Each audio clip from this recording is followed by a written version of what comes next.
May 2nd, 1957. Frank Costello, the Prime Minister of the underworld, stepped out of the elevator with his wife at his side. He'd just finished dinner and cards at the Copacabana.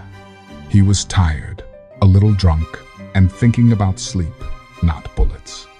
In the hallway, a young man leaned against the wall, hands in the pockets of a beige raincoat, dark hair, heavy jaw, 30 years old at most. To Frank, he was just another anonymous tenant. He wasn't. His name was Vincent Gigante, and he was holding a loaded .38 revolver.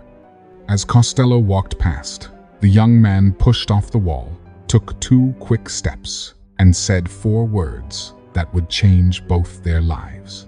"This is for you, Frank." He raised the gun and fired from 3 feet away. The bullet tore through the air, barely missing Costello's brain, grazing his scalp instead. Frank felt a white-hot line of pain, stumbled, and fell to the carpet. Blood poured down his face. Vincent Gigante turned and ran down the stairs, disappearing into the New York night. That should have been the end of the story. A high-profile mob hit, a dead boss, a young shooter who just announced himself to the world. But that's not what happened. Frank Costello survived. The cops got a description of the shooter. Mob insiders told detectives exactly who had pulled the trigger. Vincent Gigante was arrested, charged with attempted murder, and put on trial. And somehow, the man who fired a bullet into one of the most powerful gangsters in America walked out of court a free man. To understand how Vincent Gigante turned a failed assassination into the biggest promotion of his life, you need to understand the 2 men who met in that hallway. Frank Costello wasn't just another mob boss. He was the old order. Born in Italy, raised in East Harlem, Costello rose to power by being the opposite of flashy. While Lucky Luciano and Bugsy Siegel made headlines with nightclubs and movie star friends, Costello made senators and judges his friends. He controlled gambling from New York to New Orleans. Politicians called him for advice. Newspapers called him the Prime Minister. He believed in business, not blood. Quiet deals, not public wars. To him, violence was bad for profits. But inside his own organization, there was a man who believed the opposite. Vito Genovese.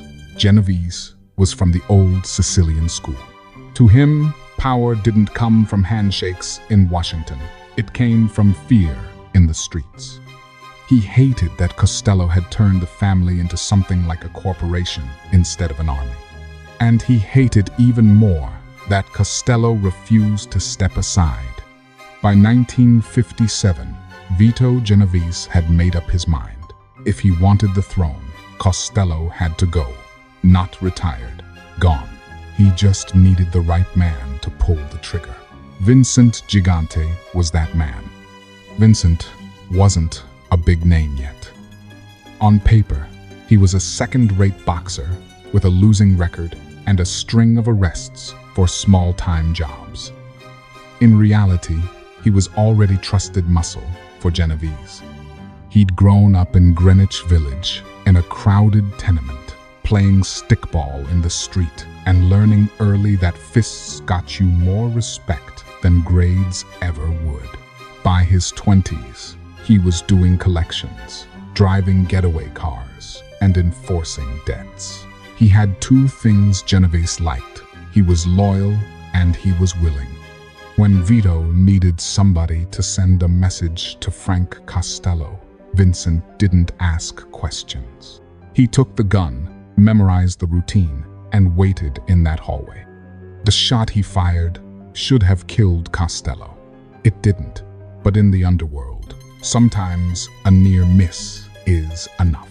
Lying on the lobby floor, blood in his eyes, Frank asked one question when the police arrived. "Do I have to press charges?" They told him he did. He didn't want to. Frank Costello was no fool. He knew exactly who had sent Vincent. He knew that if he cooperated fully, He was signing his own death certificate. The war would only escalate. More bodies, more investigations, less money. So Frank Costello did something most bosses would never do. He retired. He stepped back from power, quietly, and let Vito Genovese take over. He survived because he understood a simple truth. Sometimes, staying alive means stepping aside. And that decision saved Vincent Gigante's life. The police built their case. Witnesses put Vincent in the building. Informants whispered his name. When they finally put him in a lineup, even Costello recognized him. In court, the prosecution did everything right on paper. They presented the gunman. They presented the bullet trajectory. They presented Frank Costello. But when the prosecutor asked Frank to identify the shooter, something strange happened.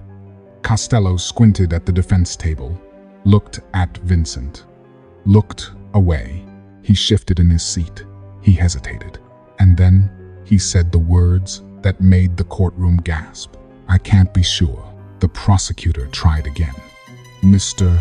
Costello is the man who shot you in this courtroom today." Frank Costello dabbed his forehead with a handkerchief and shook his head. "I don't remember his face," he said.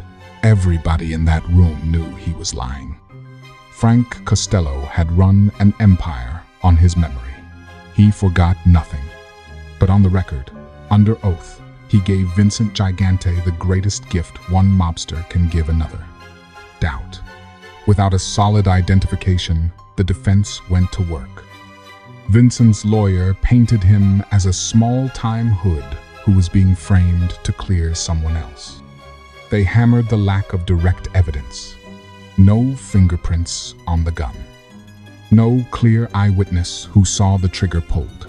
The jury deliberated, and when they came back, they said two words that changed Vincent Gigante's future: not guilty. Vincent walked out of that courtroom a free man.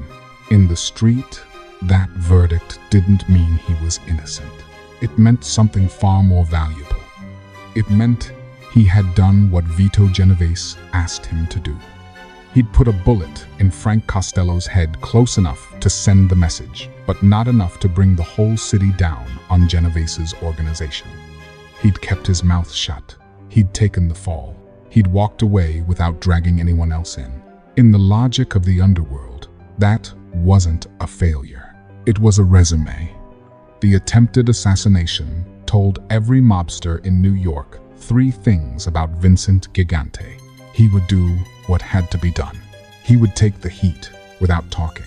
And he was protected by the very man he'd tried to kill. Word spread fast. The kid from Greenwich Village who'd tried to drop the Prime Minister and beaten the case was now under Genovese's wing for real. Over the next 2 decades, that protection and that reputation would carry him higher and higher, until the same quiet shooter from the hallway became boss of the Genovese family. And Frank Costello, the man who couldn't remember his face, he retired peacefully, lived out his days in relative quiet. Never publicly spoke against Genovese, never pushed back. The bullet Vincent fired that night didn't kill Costello's body. It killed his ambition. Years later, when the FBI tried to understand how Vincent Gigante had risen so high, they kept coming back to that night in 1957, not just because of the bullet, because of the message. Vincent learned something that night that he never forgot. In the Mafia, power isn't only about who you kill. It's about who is willing to kill for you and who is willing to lie for you. Vito Genovese entrusted him with a job that could have blown up the entire organization. Vincent took it, pulled it off just enough to shift power, and survived the fallout. Frank Costello hated what happened, but he still gave Vincent cover in court, because starting a war was more dangerous than protecting the man who shot him. That's the kind of calculus only men at the top really understand. When you look at Vincent shuffling around Greenwich Village in a bathrobe 30 years later, mumbling to himself, "Remember this. Before the bathrobe, before the Oddfather, before the Insanity Act, there was a young man in a raincoat, standing in a quiet lobby, steadying his hand around a gun. He missed the kill shot, but he didn't miss the opportunity. He proved his loyalty to one boss, scared another into retirement, and walked out of court untouchable. Most gangsters earn their reputation with bodies. Vincent Gigante earned his with a scar on Frank Costello's head and a hole in the justice system big enough to walk through. That's why, when he finally became boss and started his bathrobe performance, everyone in the life understood one thing: the crazy act might fool the FBI. But the mob never forgot the kid who looked the Prime Minister in the eye and said, "This is for you, Frank," and pulled the trigger. If this story gave you a new angle on how power really works in the Mafia, hit that like button. Subscribe if you want more real stories of the bosses who played chess while everyone else was throwing punches. And tell me in the comments, was Frank Costello smart to let Vincent walk? Or was that the mistake that created one of the most dangerous bosses in New York history?